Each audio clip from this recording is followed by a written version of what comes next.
성숙함에 이르는 세 가지 깨달음. 야고보서 1장입니다. 2022년 새해가 밝았습니다.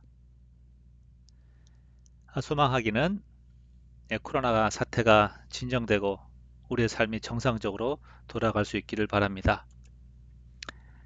이 코로나를 지나면서 많은 교회들이 사역적으로 힘들어지고 또 많은 크리스찬들이 믿음이 식어진 것을 볼 수가 있습니다. 코로나로 인해서 많은 사업장들이 문을 닫는 것처럼 혹시 여러분은 영적인 셧다운, 침체에 빠져 있지 않습니까? 온라인으로 모이는 것이 익숙해지면서 실제로 대면에서 모이는 예배와 또 교제에 대해서 좀 부담감이 느껴지면서 그렇게 서서히 영적으로 죽어가고 있지 않습니까? 혹은 생각하기를 이제 코로나가 끝나기를 기다렸다가 코로나가 끝나면 더 열심히 주를 섬기고 따르겠다. 그렇게 생각하지 않습니까? 그러나 불행히도 이 코로나가 끝나는 시점이 언제일지 모르고 또한 다른 그러한 병균이라든지 혹은 코로나 아니더라도 정치적으로 혹은 경제적으로 상당히 혼란스러운 그러한 앞으로의 날들이 펼쳐질 것 같습니다. 그래서 우리는 이러한 상황들에 대해서 불평하면서 신앙생활을 잘 할 수 없다고 이런 상황들 때문에 불평하면서 가만히 앉아서 있어서는 안 됩니다. 우리는 영적으로 앞으로 나아가야 하며 또 우리의 어, 영적 순례기를 믿음의 순례기를 계속해야 하는 것이죠. 이러한 때에 우리에게 필요한 것은 어떻게 코로나를 이길 것인가가 아니라 이런 상황 가운데서 하나님께서 우리에게 깨닫게 하시는 하나님의 뜻이 무엇이고 하나님의 계획이 무엇인가 하는 것이죠. 오늘 말씀을 통하여서 이러한 어려움을 통하여서 어, 고난이나 또 환란의 시간들을 통하여서 하나님께서 우리에게 깨닫게 하시는, 알게 하시는 세 가지 깨달음이 있습니다. 그리고 이것을 통하여서 우리가 영적인 성숙에 이르게 된다는 것입니다. 야고보 사도는 우리가 시험을 만날 때에 온전히 기쁘게 여기라고 말하고 있습니다. 어려운 일을 당할 때에 어떻게 하면 그것을 빨리 해결할 수 있을까?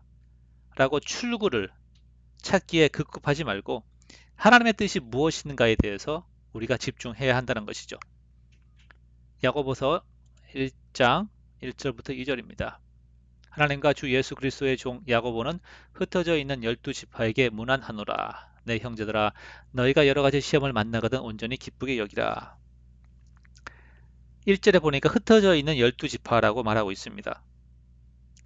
사도행전 8장에서 교회에 대한 박해가 일어나서 예루살렘과 유대 지방에 있던 그 많은 크리스천들이 이제 지중해 연안의 각지로 흩어지게 되는 것이죠. 그들은 믿음 때문에 낯선 곳으로 가야 했고 자기의 집과 자기의 땅을 포기해야 했으며 심지어 자기의 목숨을 내어놓아야 했습니다. 그러한 사람들에게 야고보는 말하기를 온전히 기쁘게 여기라 이렇게 말합니다. 오늘날 우리가 사는 사회는 최소한 미국이나 한국이나 크리스찬에 대한 그런 박해가 심하지는 않죠. 드러난 박해는 없죠. 그런데 우리가 교회를 섬길 때에 혹시 불합리한 그런 처우를 당하거나 나 혼자만 주님의 교회를 섬기는 것 같은 어, 그런 상황에 우리가 떨어질 때가 있지 않습니까? 그때 불평하지 마시고 그렇게 섬길 기회를 주신 그 특권을 감사하시기 바랍니다. 그 3절 4절에 이유가 나와 있습니다. 이는 너의 믿음의 시련이 인내를 만들어내는 줄 너희가 알미라. 인내를 온전히 이루라. 이는 너희로 온전하고 구비하여 조금도 부족함이 없게 하려 함이라.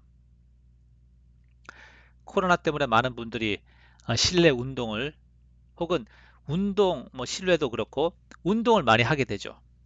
자, 운동하는 할 때 근육을 키울 때 근육이 아파야지 이제 근육이 찢어지면서 그리고 낫게 되는 과정을 통해서 근육이 더 커진다고 그래요. 그래서 이 고통을 통하여서 근육이 자라는 게 되는 것이죠. 똑같습니다. 우리가 그러한 시련과 고난을 인내할 때에 바로 우리의 믿음의 근육이 자라게 되는 것이죠. 그래서 우리 믿음이 더 성장하게 되고 어디까지 성장하는 것이죠? 온전하고 구비하여 조금도 부족함이 없게 하나님이 그렇게 이끌어 가신다는 것입니다. 이것이 바로 어, 이제 고난과 시련을 통하여서 믿음이 성장해가는 어떠한 사이클이 되겠습니다. 자, 여기서 우리가 한 가지 질문할 것은 그러면 우리 여기서 말하는 성숙한 조금도 부족함이 없는 그러한 신앙 혹은 온전함 이런 것의 기준이 무엇입니까? 성경 말씀 많이 읽고 전도 열심히 하고 또 기도 많이 하고 헌금 많이 하고 교회를 잘 섬기면 그것이 우리의 성숙한 신앙이라고 말할 수가 있겠습니까? 성경은 그렇게 말하고 있지 않습니다. 특별히 이어지는 다음 구절에서는 어, 지혜를 말하고 있습니다. 5절 말씀 먼저 읽겠습니다. 너희 중에 누구든지 지혜가 부족하거든 모든 사람에게 후히 주시고 꾸짖지 아니하시는 하나님께 구하라 그리하면 주시리라. 자, 4절에서는 어떤 것도 부족함이 없도록 자라가게 하신다. 그렇게 성숙함에 이르게 하신다 말씀하시고 이어지는 5절에서 지혜가 부족하거든 라고 말하고 있습니다. 그러니까 어, 성숙한 신앙이 되기 위해서 정말로 중요한 것은 바로 온전한 지혜, 하나님께로부터 오는 그 지혜를 말하는 것이죠. 이 지혜라는 것은 우리가 세상을 어떻게 보느냐, 그리고 또 내 자신을 어떻게 보느냐, 그리고 하나님을 어떻게 보느냐, 이 세 가지에 대한 관점을 말하고 있습니다. 자, 그래서 성숙한 신앙이라는 것은 그 안에 핵심에는 바로 내가 세상과 나와 하나님을 어떻게 바라보느냐 하는 그러한 가치관이 들어가 있고 그것이 믿음의 고백이라고도 할 수가 있겠죠. 자, 계속 읽겠습니다. 오직 믿음으로 구하고 조금도 의심하지 말라. 의심하는 자는 마치 바람에 밀려 요동하는 바다 물결 같으니 이런 사람은 무엇이든지 주께 얻기를 생각하지 말라. 두 마음을 품어 모든 일에 정함이 없는 자로다. 자, 우리가 여기서 이제 중요하게 알아야 할 것은 지혜를 어디서 구하죠? 세상에 경험이 많으면 지혜를 얻습니까? 그게 아니라 하나님께서 주신다고 말하고 있습니다. 세상 사람들은 말하기를 산전수전 다 겪으면 예, 삶의 지혜가 생긴다라고 말을 합니다. 그렇지는 않죠. 항상 그렇지 않습니다. 인생을 힘들게 살아온 사람들은 그런 사람들은 보면 어두워요, 대부분. 그러니까 예수님을 믿지 않는 사람을 말하는 것입니다. 어둡고 그런 사람들을 생각하기를 인생은 괴로운 것이다. 고난의 연속이다. 이렇게 말하죠. 그리고 반면에 반대로 큰 어려움 없이 자란 사람들은 밝아요. 밝은데 그들은 생각하기를 인생은 즐거운 것이다. 이렇게 말합니다. 어떤 것도 옳은 말이 아니죠. 주님 안에 있으면 어떠한 인생이라도 즐거운 것이고 주님 안에 없으면 어떠한 삶이라 할지라도 진정한 기쁨과 평안을 누리지 못하는 것이죠. 여러분이 고난 가운데 있을 때 그것을 벗어나기 위해서 그 방법을 구할 것이 아니라 고난 가운데서 하나님이 우리에게 주시는 메시지와 하나님의 뜻을 알기 위해 구하시기 바랍니다. 그렇게 구할 때에 이런 거죠. 코로나 때문에 실직을 당했습니다. 아니면 다른 어려운, 육체적인 어려움, 질병의 어려움이 있습니다. 그때 하나님께서 무엇을 하길 원하시는가, 하나님의 뜻이 무엇인가에 대해서 집중하시기 바랍니다. 그러면 하나님께서 반드시 주신다고 말하는, 뭘 주시는 것이죠? 그때에 하나님이 원하시는 뜻이 무엇인지, 하나님의 계획이 무엇인지 알게 하신다는 것입니다. 그런데 6절에 보니까 의심하지 말라고 합니다. 뭘 의심하는 것이죠? 하나님의, 이게 내가 지금 고난 가운데 있는데 이것을 하나님을 붙잡고 하나님 뜻을 구하면 과연 답이 나오겠는가? 그것이 과연 내 삶이 행복하겠는가? 이런 고민을 하는 겁니다. 의심을 하는 것이죠. 그래서 하나님의 뜻을 구하면서 동시에 어떻게 하면 고난에서 빠져나갈까? 거기에도 정신을 팔리는 것이죠. 8절에 이렇게 말하죠. 이런 사람이 두 마음을 품었다고 말합니다. 그러니까 우리가 어려움 가운데 있을 때 하나님께 집중하려고 하고 하나님 뜻이 무엇인가 알려고 하는데 한편으로는 그렇게 구하는 궁극적인 목적이 무엇입니까? 바로 문제 해결이죠. 이런 사람은 문제가 해결되면 하나님을 더 이상 찾지 않습니다. 왜냐하면 자기가 원하는 것을 얻었기 때문이죠. 성경은 그런 사람을 세상과 하나님 두 마음을 품은 자다.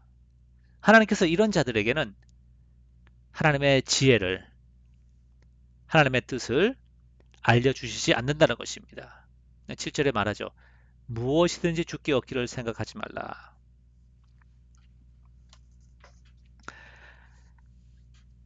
자, 그러면 우리가 어떠한 지혜를 얻음으로써 우리의 믿음이 성숙함에 이르겠습니까? 예, 그것은 세상에 대한 지혜이고 나에 대한 지혜, 그리고 하나님에 대한 지혜의 깨달음인 것이죠. 네, 첫 번째로 세상과 그에 속한 모든 것은 허무하다는 사실입니다. 우리가 사실 이것을 부인하는 사람은 없을 거예요. 그죠? 근데 오늘 이제 말씀을 통해서 우리가 실제로 이걸 정말로 인정을 하고 있는지 아닌지 확인해 보시기 바랍니다. 9절, 10절, 11절. 자, 9절, 10절은 9절과 10절은 우리가 무엇에 대해서 자랑해야 하는지 말하고 있습니다. 여러분, 무엇에 대해 자랑하십니까? 나의 물질과 나의 건강과 혹은 내가 가진 능력에 대해 자랑하십니까? 자, 그런 것이 없는 사람들, 돈이 없고 배운 것이 없고 이 세상에 어떤 것으로 자랑할 만한 것이 없는 사람들, 9절에 그러한 낮은 형제, 낮은 그러한 성도들은 그리스도 안에서 하나님의 자녀로 부름 받으신 그 높은 그런 특권을 자랑하라 이렇게 말하고 있습니다. 그리고 10절에 돈이 있고 또 권세가 있는 사람들, 감사할 것은 자기의 돈과 권세가 아닌 하나님의 은혜가 부어짐으로 말미암아서 스스로 낮아져서 다른 사람들을 섬길 수 있게 됐다는 그 사실, 그러니까 하나님의 은혜에 대해서 자랑하라 이렇게 말하는 것이죠. 그러니까 세상의 것들을 내려놓고 낮아지게 만들어 준 하나님의 그 은혜를 자랑하라는 것입니다. 왜냐하면 부한 자가 갖고 있는 그리고 그의 인생도 풀의 꽃과 같이 지나가기 때문입니다. 그러므로 부하든지 가난하든지 혹은 귀한 신분에 있든지 그렇지 못하든지 예수 그리스도와 그의 복음이 그것만이 자랑의 이유가 되어야 된다는 것입니다. 그러니까 10절, 11절은 반복해서 말하기를 우리의 젊음, 우리의 재능, 심지어 우리의 가족도 우리가 사랑하고 우리가 의지하는 그 모든 것들이 지나간다고 말합니다. 그래서 우리가 고난 가운데 있다 할지라도 그것이 하나님의 이제 그 고난을 통하여서 죄송합니다. 고난을 통하여서 우리는 인생의 허무함을 배우게 되는 것이고 또 하나님을 구하게 되는 것이죠. 자, 우리가 여기서 하나님을 구하지 않으면 하나님을 의지하지 않으면 인생의 경험을 통하여서 뭘 배우죠? 아, 인생은 허무한 것이다. 소망이 없는 것이다. 현재가 중요한 것이다. 오늘을 즐기자. 뭐 이렇게 되는 겁니다. 그게 아니면 혹은 어, 돌고 도는 인생, 윤회론, 그죠? 다시 뭐 사람으로 태어난다든지 다시 동물로 태어난다든지 이렇게 생각을 하게 되는 것이고 혹은 막연한 희망을 노래하게 됩니다. 겨울이 지나고 봄이 오면 싹이 트듯이 내 이런 힘든 삶에도 언젠가는 햇빛이 들 날이 올 거야. 이런 막연한 희망, 이런 것들은 진리가 아니죠. 그래서 우리가 고난 가운데 지나간다고 해서 모든 사람이 진리를 깨닫는 것이 아닙니다. 하나님께 의뢰하는 자, 하나님을 찾는 자가 바로 진리를 깨닫는 것이고 12절에 진리를 말하고 있습니다. 세상의 모든 것들은 허무하고 우리가 의지하고 우리가 만족을 구할 만한 것이 없습니다. 그러면 우리가 소망을 두고 우리가 바라봐야 할 것은 무엇입니까? 바로 견디는 자에게, 그래서 믿음이 있다고 판단되어지는 자에게 주시는 하나님의 복이라는 것입니다. 그 복이 무엇이죠? 생명의 면류관이라는 것입니다. 그러므로 연단이 오고 시험이 올 때에 그것은 바로 우리의 믿음과 주님을 향한 우리의 사랑을 나타낼 수 있는 기회인 것이죠.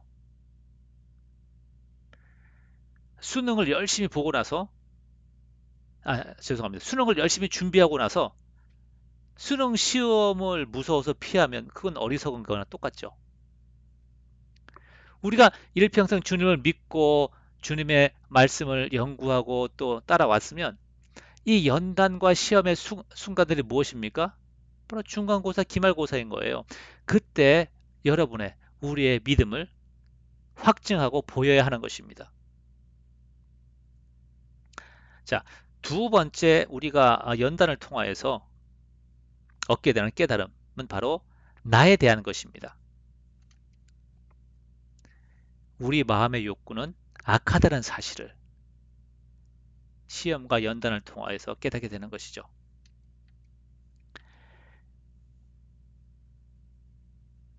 시험을 받을 때에 내가 하나님께 시험을 받는다 하지 말지니 하나님은 악에게 시험을 받지도 아니하시고 친히 아무도 시험하지 아니하시느니라. 오직 각 사람이 시험을 받는 것은 자기 욕심에 끌려 미혹됨이니.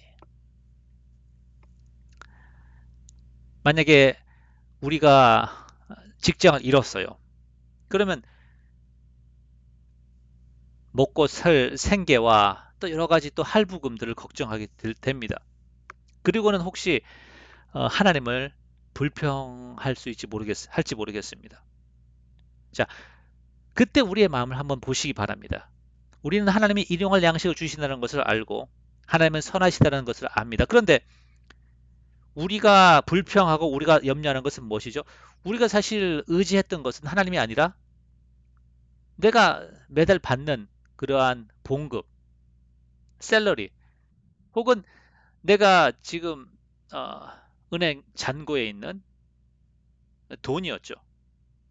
그래서 이러한 고난과 연단의 어떤 시간들을 통해서 우리의 믿음의 연약함들, 우리의 믿음의 취약한 부분들이 드러나는 것입니다. 어떤 사람은 물질에 대한 염려, 어떤 사람은 관계 속에서의 약함, 어떤 사람은 자기의 이기적인 그런 마음들이 고난과 연단의 시간들, 여러 가지 시련을 통하여서 드러나는 것입니다. 그때 하나님께 더 집중하고 나가야 되는 그런 결단을 하게 되는 것이죠. 그렇게 우리의 믿음은 자라가게 되는 것입니다. 그래서 우리의 마음의 욕구가 악하다는 사실을 안다고 하면 우리는 더 이상 자신의 욕구를 따라가지 않죠. 바로 이것이 성숙한 신앙으로 나아가는 중요한 부분이 되겠습니다.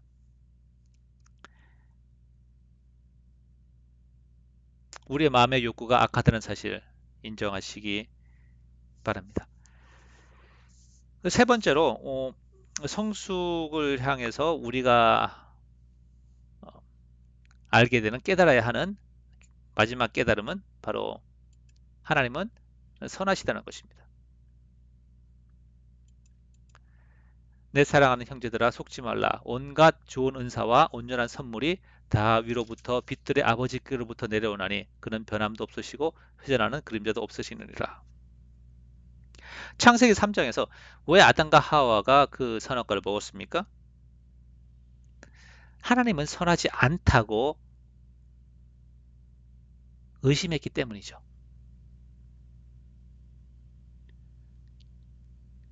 하나님께서 선악과를 먹지 말라고 하셨는데 먹는 것이 더 좋을 수 있다는, 그러니까 하나님의 말씀보다 더 좋은 방법이 있다는 사실을, 아니 있을 수 있다고 이들은 생각을 한 것이죠. 그런데 17절에 말하기를 온갖 좋은 은사와 온전한 완전한 선물, 그러니까 완전한 선물이 무엇입니까? 더 이상 좋을 수 없는 최고의 선물이 아버지께로, 빛들의 아버지께로부터, 창조주에게로부터 나온다는 것입니다.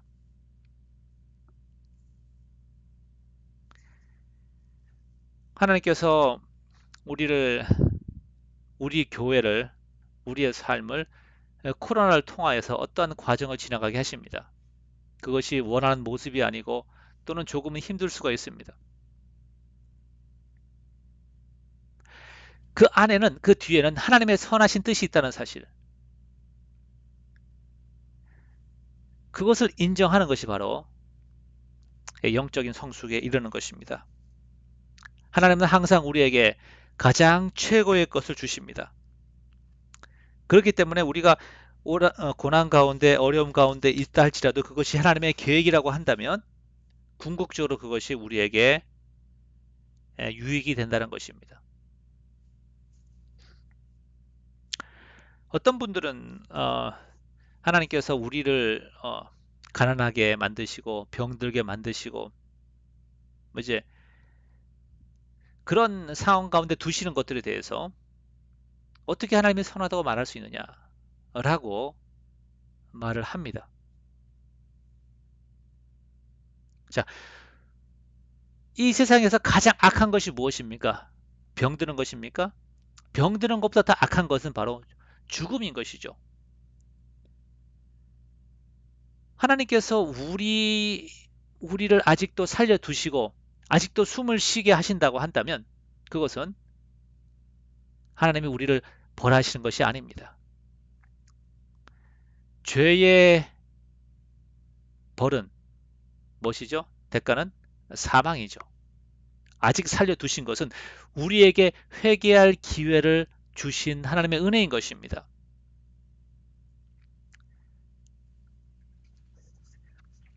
그래서 우리가 이런 관점에서 하나님을 바라보게 되면 하나님은 정말로 선하시고 모든 사람이 회개에 이르기를 원하시는구나 하는 것을 알 수가 있습니다. 자, 하나님께서 그러면 우리 삶 가운데 하나님이 그렇게 선하시고 한다면 왜 우리 삶에 그러한 고난과 또 혹은 또 질병을 허락하시겠습니까?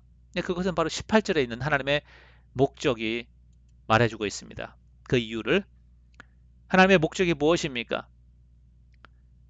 그 피조물 중에 우리로 한 첫 열매가 되게 하시려고, 하늘나라의 첫 번째 상속자가 되게 하시려고 자기의 뜻을 따라 진리의 말씀으로 우리를 거듭나게 하셨다, 이렇게 말하고 있습니다.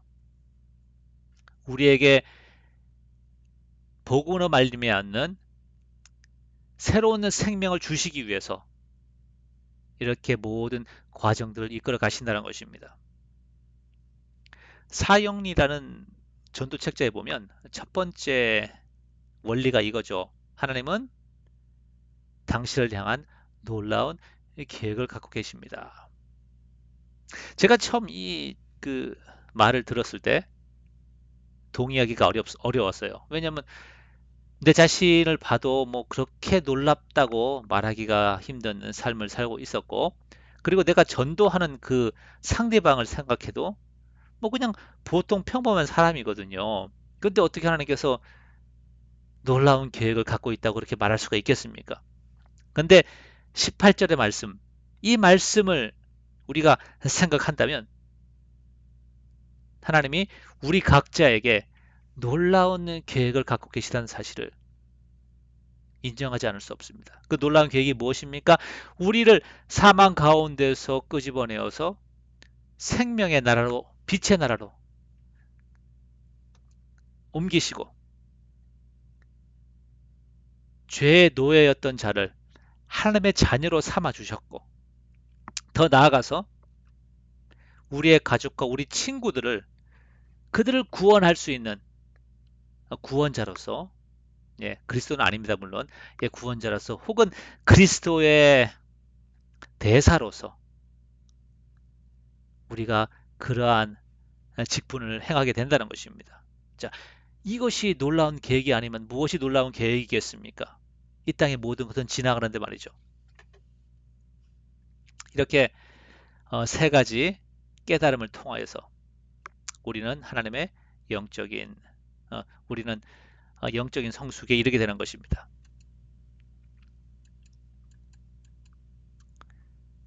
세상의 모든 것들이 허무하다는 사실, 우리 속에 있는 죄성, 그리고 하나님은 선하시라는 사실, 이것이 우리가 고난과 연단의 시간을 지날 때에, 하나님을 구할 때에, 그죠? 하나님을 구할 때 이것을 깨닫게 되는 것입니다.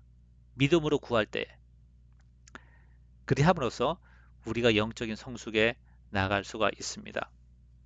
말씀을 맺으면서 찬송가 가사를 하나 소개하려고 합니다. 고요한 바다로라는 찬송가 아시죠? 그 2절 가사가 이렇게 되어 있습니다.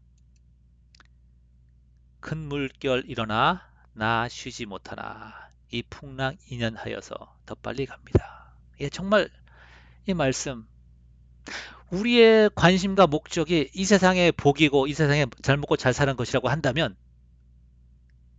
이해할 수가 없죠. 그런데 우리의 최종적인 목적이 주님 나라이고 주님과 함께하는 것이고 우리의 믿음이 자라가고 성숙해야 되는 것이 주님과 닮아가는 것이라고 한다면, 예, 100번 아멘인 것이죠.